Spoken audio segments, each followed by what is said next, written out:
What's going on, dudes? Another quick video tonight. I just got done with a 12.5 hour shift, so I'm smidge tired. Just going over, I was driving up to the islands up north and kind of got stuck in like a nostalgic loop, thinking about some old builds, and I wanted to go over something kind of special for me. It was my first Proffie Neopixel build.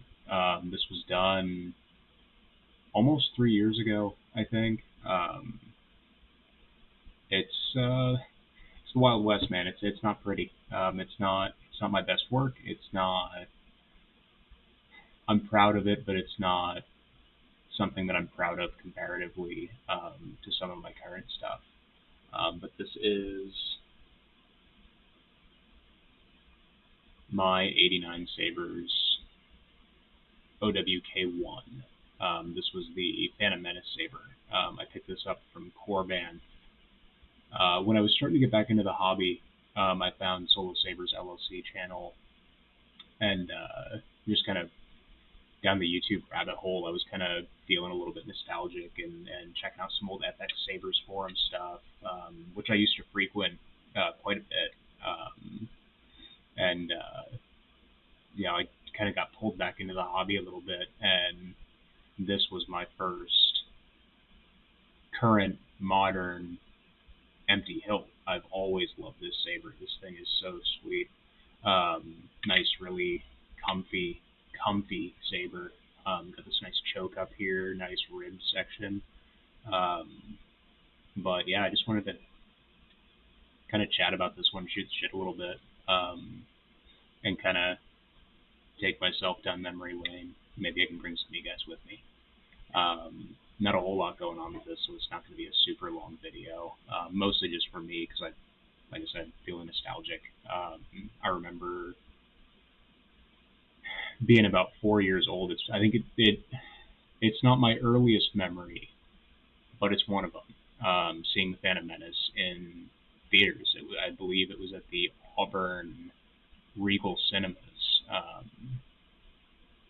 Years and years and years and years ago. But it obviously was preceded by my parents. One of my reasons for why I am how I am.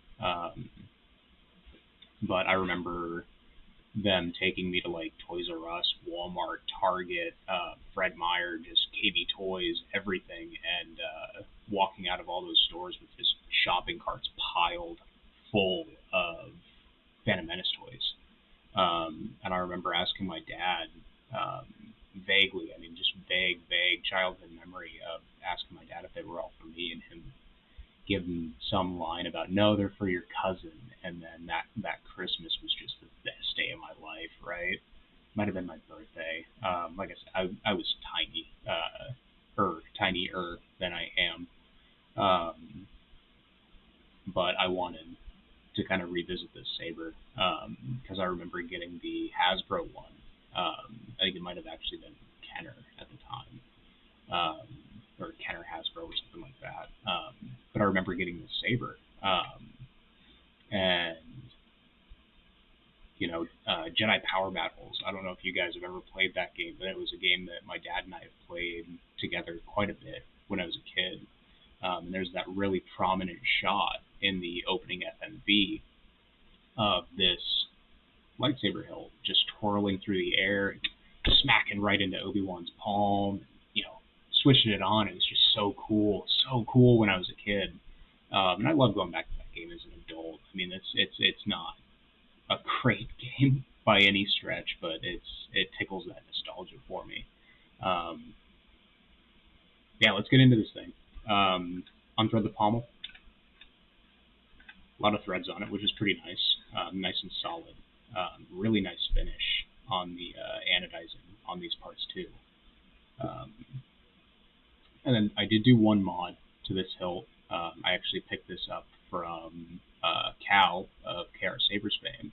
A little bit of E6000 to hold the set screw in to the Covertech knob.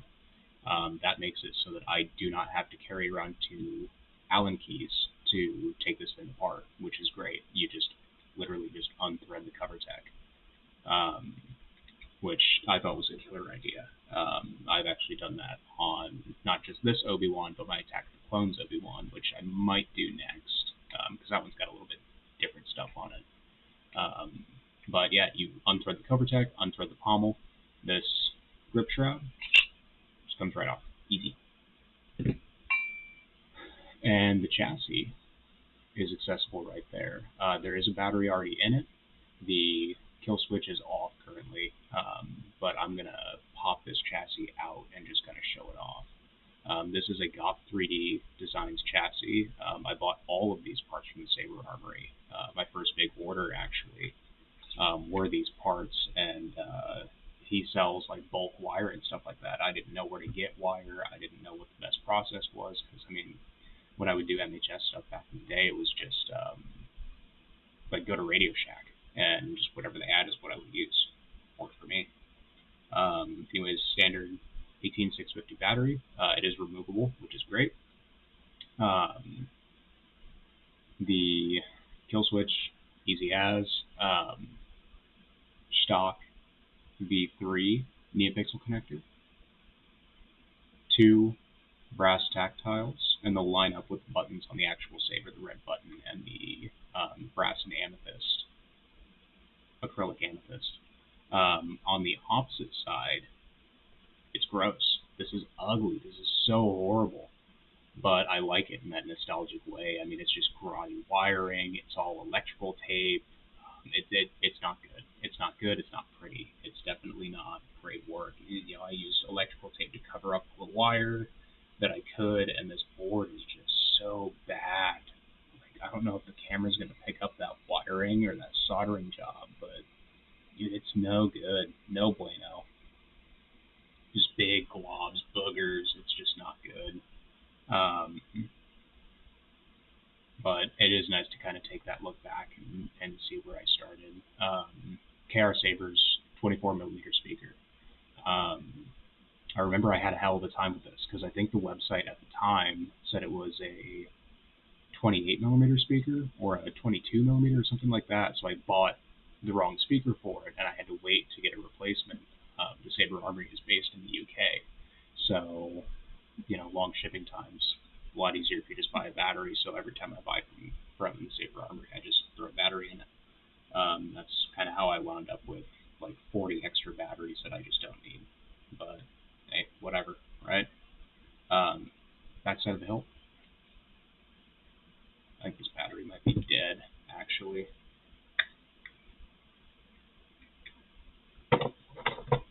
Super dead. But like I said, I've got 30 other pairs, and same thing in here. Little electrical tape covering up all the wires. So jank. So jank. You were right about one thing, Master. The negotiations were short. And this is back when I used to just throw like every single font that I owned on a saber. I bought a saber from Corbant. I think it was my Qui-Gon that I don't have anymore. I do need to add another one to my collection. I really like Qui-Gon saber. But anyways, the 2 brass tactiles. Really nice. It works. That's honestly what matters to me. I might go back and clean this up or buy another one and do my own chassis and do like a nice fresh install. But you just insert it back into the hilt. It does have guides in there to kind of help you line it up. I did have to do a lot of sanding to this when I got it. I don't know if it was a defect with the print or something like that, but it just doesn't. When I got it, it just did not want to go in. So I spent a lot of time with sandpaper and files and stuff like that. This is kind of a pain to do in this light, but you have to line up the shroud with the hole for the cover tech, which always sucks to do in the dark.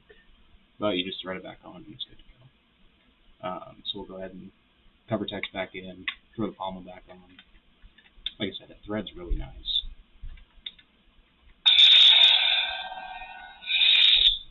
So for this saber, red button, activation, this brass piece over here is your auxiliary. It's got this really cool shine through on the LEDs up top. It's not correct for the hero prop, but I really like the effect that it has, so I just never got rid of it. Really nice hero blade plug too. Try and show that off without the LED in it. Really nice finish. Obviously the OWK1 Phantom Menace font. I'm not going to spend too much time going through all the fonts. There's always a bigger fish. Qui-Gon. Nice green. Actually, you know what? Let's just throw a blade in. You were right about one thing, Master. The negotiations were short.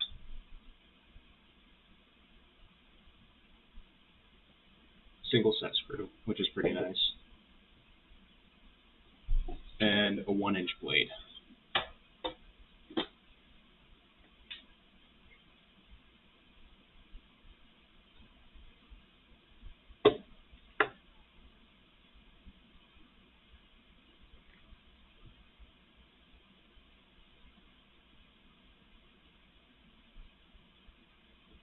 Snug it down a little bit. Really nice prequel blue.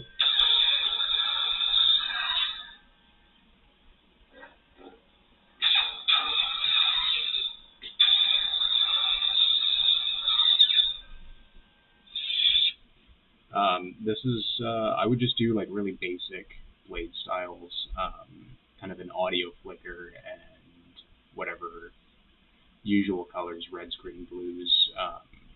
I don't think there's any purples or anything like that on this.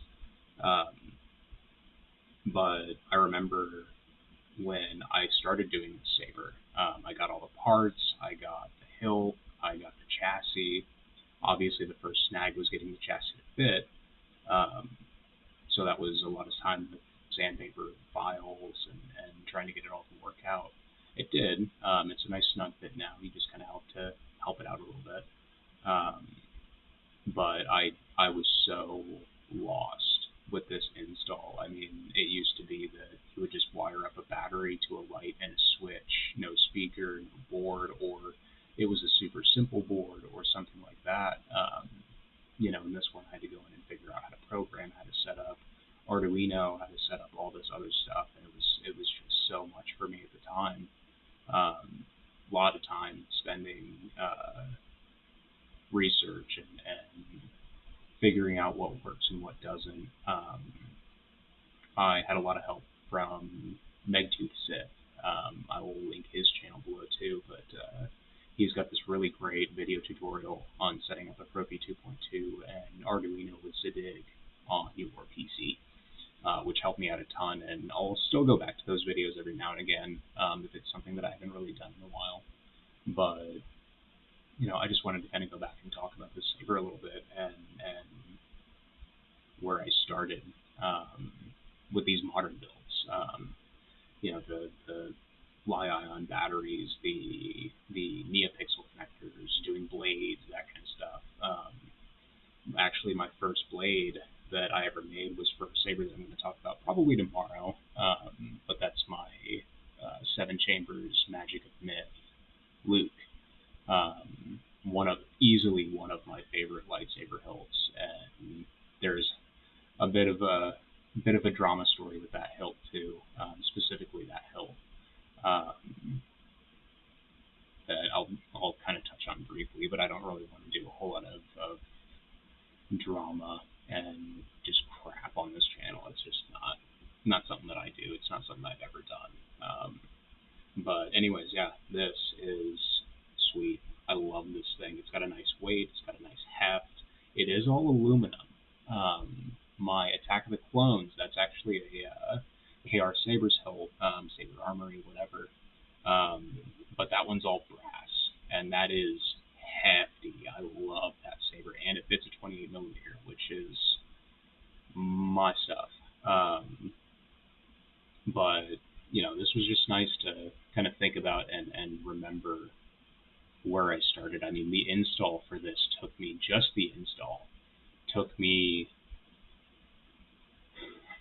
probably a full weekend, and then figuring out the programming and how to set it all up outside of the base config file, um, volume settings and stuff like that probably took me another day. It was not fun. It wasn't fun. I did not really have a great time with it. I had a great time when it was done, but yikes, man, I had no idea what I was getting into. I was way over my head with this. But 2, 3 years later, here we are. I crank these out as often as I can. Obviously parts get expensive, and I'm terrible at inventory. I'm running down to my last couple of Proffies, and I'm out of 28mm speakers now, which is unfortunate because every single saber on my bench needs one. But, it's just money, right? You can always make more. Um, these, that's important. Sharing this love, that passion, that's important. Um, and I mean, coming back with this, it's something that's never going to leave my possession. I want to keep this as a reminder of where I started. That not every job is going to be perfect out of the gate. Not everything is going to be easy out of the gate. I had to work my ass off to figure this thing out because I was so stubborn, and I still am. And my stubborn is a force to be reckoned with. Um, a lot of the things in my life I have surmounted because I am so damn stubborn. Much of my family's chagrin, but I am unapologetic about it. I will get it done, and that's something that I pride myself on. And this is indicative of that. But I just this really hit that spot for me. Not just the nostalgia, but the memories of being a kid. I can pick this up and remember going into my grandma's garage when we were living with her for a little bit, and we had just gotten back from, I think it was a Spirit Halloween or something like that, and I had this lightsaber, the Hasbro version of the Rubies or whatever it was, and my dad picked up the Darth Maul saber. That was like the big buy, everybody needed that saber. But he picked up the Rubies Darth Maul saber. Had the two blades, they would swing out, it was sick. But I remember we got home and we marched right into the garage and just started wailing with these sabers. And I mean, it was all harmless fun, but that's just a memory that sticks with me, man. That's something that I'll never forget. And Dad, if you're watching this is you, man. This is primarily because of you and Grammy, Graham, and most of my family. My mom, they're my dad and my Grammy really gave the seeds, but my Grammy, my Graham, both of my parents, they were enablers. 110%. They were just enablers. That's all they did. And I appreciate it because I wouldn't be where I am today. I wouldn't be who I am today if they didn't enable me to be just a closet, shut in, bookworm, nerd, lightsaber guy.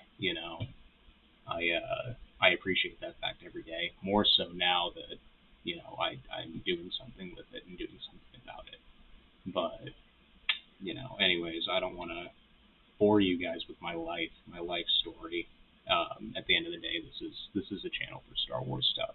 Maybe in the future I'll consider doing like a Q&A video. I know that even in especially in my personal life, I'm not very open with a lot of things, and that's something that I would like to change. I mean, I have a lot of friends, but I don't have a lot of close friends, and I think I would want to change that going forward.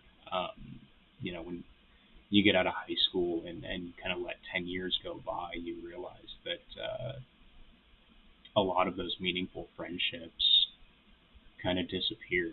And I feel like this hobby, this passion, is something that's kind of giving that back to me, that drive, that desire to form those close relationships. So who knows? Maybe in the future I'll do a Q&A, not just about sabers, not just about cars, not just about music, heavy metal, that kind of stuff. There's a lot of stuff that I wouldn't mind talking about, and if there's anything that you guys would want to know, I mean, feel free to drop a comment. I would love to sit down and do a Q&A session in the future. I think it'd be kind of fun. I think it'd be kind of neat. And the whole goal with me doing these videos is to get me out of my comfort zone, and what better way than to not exactly do a bare all or do a Dr. Phil session or anything like that, but at least, open up and talk a little bit. But anyways, I just wanted to show this guy off, and, we'll spark it up and play with it for a little bit, but I want to cut this off pretty quick.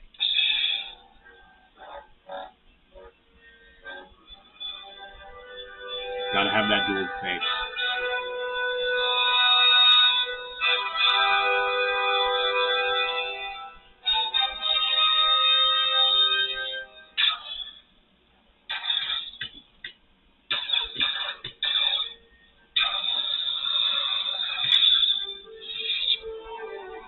So good. But yeah, like I said, I just kind of wanted to go down memory lane a little bit. Feeling really nostalgic today. But anyways, thank you guys. I appreciate all of you, and we'll see you in the next one. May the force be with you.